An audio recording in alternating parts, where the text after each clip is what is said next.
Shock hipovolémico es un síndrome de etiología multifactorial pero que tiene en común la reducción del volumen sanguíneo.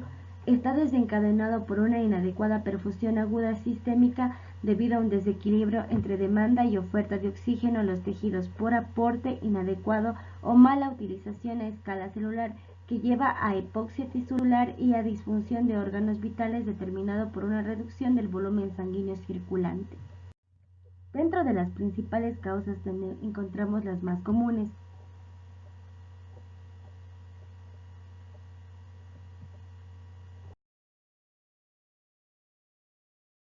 La sangre constituye la causa principal de shock hipovolémico y a este se le denomina shock hemorrágico. Es la causa más frecuente de shock de los politraumatizados. Entre las posibles lesiones aisladas o en combinación que pueden desencadenar un estado grave de shock hipovolémico se encuentran hemorragias gastrointestinales. La pérdida de sangre procedente del aparato digestivo constituye una de las urgencias médicas más frecuentes, dependiendo su pronóstico fundamentalmente de la intensidad o recidiva de la hemorragia y de la existencia de enfermedades asociadas que complican la evolución. La deshidratación por diuresis excesiva.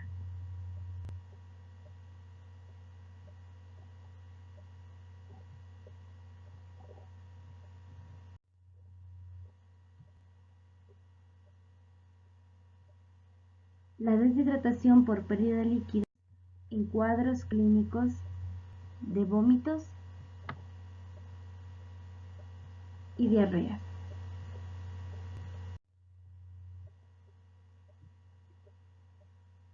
En quemaduras de tercer y segundo grado, el shock hipovolémico es la principal complicación sistémica cuya aparición depende de la extensión de la quemadura.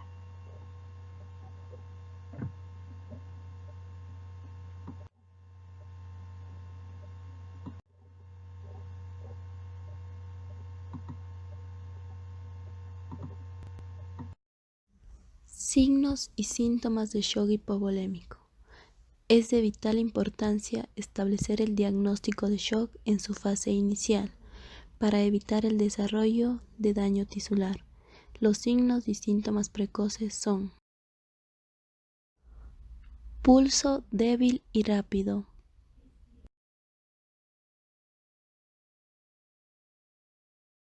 palidez y frialdad de piel y mucosas, como consecuencia de la vasoconstricción del lecho vascular.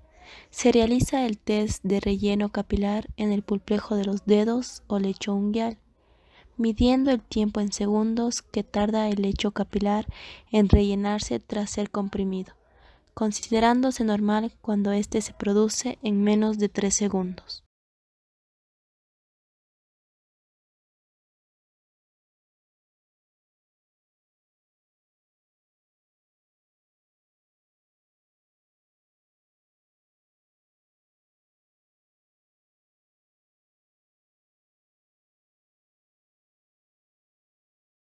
Tensión arterial. No es de utilidad para un diagnóstico precoz, ya que para poder objetivar una caída de la tensión arterial es necesario que haya existido una pérdida de sangre superior al 20% del volumen circundante.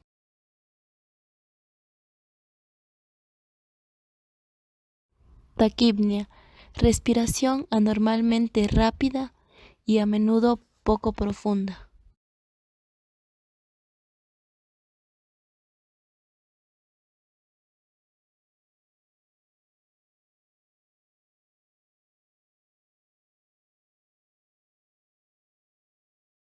Hipoperfusión de órganos. La inadecuada entrega de oxígeno y nutrientes a los órganos vitales en relación con sus demandas metabólicas. Complicaciones de shock hipovolémico. Si no se trata el shock hipovolémico, se produce la muerte.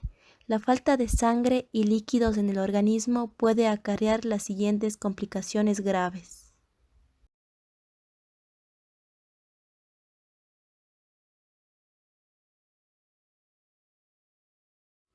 Daños en órganos vitales como los riñones y el cerebro.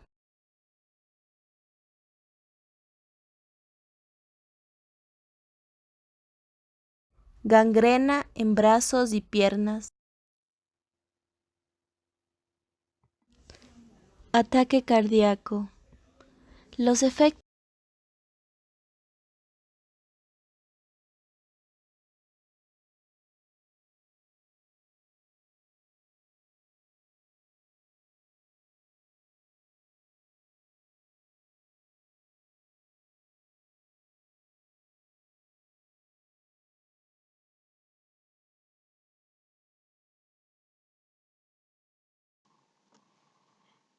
Fisiopatología del shock hipovolémico.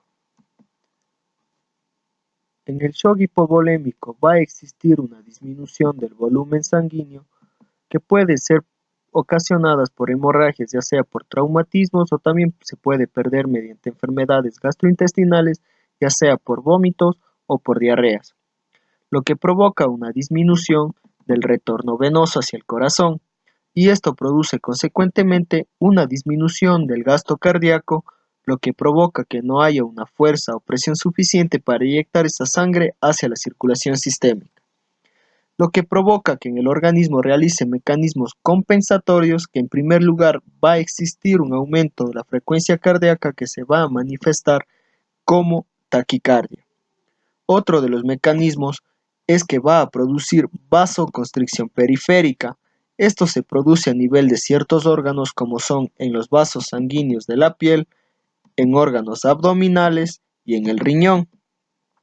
¿A qué hace referencia vasoconstricción periférica? Es a la disminución del flujo sanguíneo en los órganos ya mencionados para mantener la perfusión normal en órganos vitales como el corazón y el encéfalo. En la clínica, al haber vasoconstricción periférica, el paciente va a presentar palidez y disminución del llenado capilar. A nivel del riñón, como hay vasoconstricción de la arteria aferente, va a estimular la producción de renina, lo que va a provocar la activación del complejo renina-angiotensina-aldosterona, que al activarse va a producir una reabsorción de sodio y agua a nivel del riñón para aumentar o compensar la disminución del volumen sanguíneo. Pero, ¿qué sucede si estos mecanismos compensatorios llegan a un punto donde esto va a ser perjudicial para el organismo? Porque en las células donde existe vasoconstricción no está llegando la suficiente sangre, tienden a presentar una respiración anaerobia. Esta respiración anaerobia se da porque no existe oxígeno, lo que lleva a la producción de ácido láctico, y también debido a la disminución del flujo sanguíneo van a aumentar las concentraciones de CO2 dentro de las células, y a nivel de la circulación sanguínea, como existe un acúmulo de CO2 en la respiración, el organismo intenta compensar con una hiperventilación. Tanto el aumento de CO2 y la presencia de ácido láctico va a producir una acidez sanguínea, lo que contribuye a la formación de coágulos sanguíneos, lo que puede provocar una coagulación intravascular diseminada. También va a provocar efectos dentro de la célula, como son la activación de hidrolasas, que va a provocar una destrucción del parénquima. También existe fallo en la bomba sodio-potasio, que entonces al haber este fallo de la bomba sodio-potasio va a provocar que exista más sodio dentro de la célula, lo que provoca una tendencia a la atracción de agua, lo que provoca una edematización de la célula. Entonces vamos a ver que la misma hipoxia y la deficiencia de nutrientes provoca alteraciones dentro de la célula, lo que provoca una hipoperfusión tisular y consecuentemente a falla multi. Tratamiento del shock hipovolémico. El abordaje y tratamiento de un paciente con shock hipovolémico debe seguir el orden del ABCD de trauma, según el principio de Fick. Primero se debe tener adecuada disponibilidad de oxígeno, difusión de oxígeno a la sangre y, por último, una buena perfusión. Es por eso que una forma fácil de abordarse en la mnemotécnica es VIP, que significa ventilar, que sería la administración de oxígeno, infundir, la reanimación con líquidos, y PUM o bomba, que es la administración de agentes vasoactivos. Bajo este algoritmo, una vez asegurada la vía aérea, se inicia la reanimación con líquidos con el objetivo de restaurar el volumen vascular. Para ello se utilizan soluciones de forma intravenosa, ya sean coloides o cristaloides, para expandir el espacio intravascular. Por ende tenemos que el objetivo principal de la reanimación con líquidos es restablecer el volumen intravascular y de este modo la perfusión de los tejidos. Se requiere una resucitación con líquidos que sea rápida y agresiva para tratar el shock hipovolémico. Reanimación con líquidos. Teóricamente, la expansión del volumen sanguíneo puede ser proporcional a la tonicidad del soluto o a la del poder oncótico.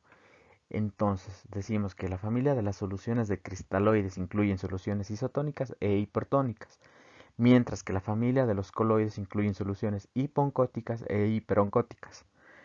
Las soluciones coloides logran una mayor concentración en el espacio intravascular, lo que supone que se requiera menos fluido cuando se usan coloides frente a cristaloides para lograr una reanimación adecuada. Las soluciones coloides son líquidos que contienen moléculas contenidas en una solución transportadora. Estas son incapaces de cruzar la membrana capilar semipermeable por su peso molecular.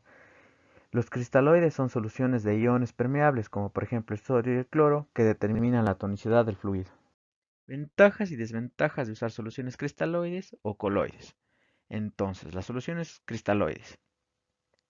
La solución salina fisiológica o lactato de Ringer son los líquidos iniciales preferidos para la reposición del volumen. No cuestan mucho dinero, están fácilmente disponibles y no provocan reacciones. Los cristaloides expanden de manera eficaz el espacio extravascular y corrigen el déficit de sodio, pero no son eficaces al expandir el espacio intravascular. Se necesita una gran cantidad de solución cristaloide para establecer el volumen, mientras que las soluciones coloides incluyen la albúmina, el plasma congelado fresco y expansores plasmáticos sintéticos. Las soluciones no coloides contienen moléculas relativamente grandes que permanecen más horas que los cristaloides isotónicos. Son más eficaces para expandir el volumen intravascular. Los coloides derivados de la sangre pueden causar reacciones de sensibilidad. Los sintéticos pueden causar coagulopatías. Se canaliza al paciente de inicio con dos vías periféricas, con un catéter corto y un ancho, ya sea con un catéter de 14 o un catéter de 16 Gauger, para permitir una administración rápida de infusión de líquidos intravenosos. Esto se basa en la ley de Poiseuille, que dice que la velocidad del flujo es directamente proporcional a la del radio contenedor e indirectamente proporcional a la longitud del tubo. Sin embargo, a pesar de esta medida inicial, puede necesitarse después la colocación de un catéter venoso central para la infusión de fluidos y agentes vasoactivos, y un catéter arterial para guiar la fluidoterapia, la toma de muestras y la evaluación de la tensión arterial invasiva. En cuanto al monitoreo y la reevaluación, tenemos que el estado del paciente con shock es dinámico. La monitorización continua y la reevaluación frecuente son esenciales para evaluar las tendencias en el estado del paciente y determinar la respuesta del tratamiento. Entonces tenemos que tomar muy en cuenta los siguientes parámetros: la saturación de oxígeno, la frecuencia cardíaca, la presión arterial media, la presión venosa central, el estado mental, la temperatura y la diuresis del paciente. El soporte farmacológico. Se utilizan agentes vasoactivos en el tratamiento de shock hipovolémico porque afectan la contractibilidad del miocardio, la frecuencia cardíaca y el tono del músculo liso vascular o alguna combinación de las mismas. Algunas clases de agentes farmacológicos comunes que se utilizan en el caso de shock hipovolémico son los inotrópicos como la dopamina, la adrenalina o la dobutamina. Además podemos usar los inhibidores de la fosfodiesterasa como la milrinona y la inamrinona. También podemos usar los vasodilatadores como la nitroglicerina y el nitroprusiato. Y por último podemos usar los vasoconstrictores como la adrenalina, la noradrenalina, la dopamina y la vasopresina. Los exámenes complementarios. Los exámenes complementarios de laboratorio son un hemograma completo, el grupo RH, el perfil de coagulación, con TP, TPT, fibrinógeno y plaquetas, pruebas cruzadas, glucosa, urea, creatinina y electrolitos séricos. Y los exámenes por imágenes tenemos la ecografía abdominopélvica, la radiografía de tórax y la radiografía de abdomen.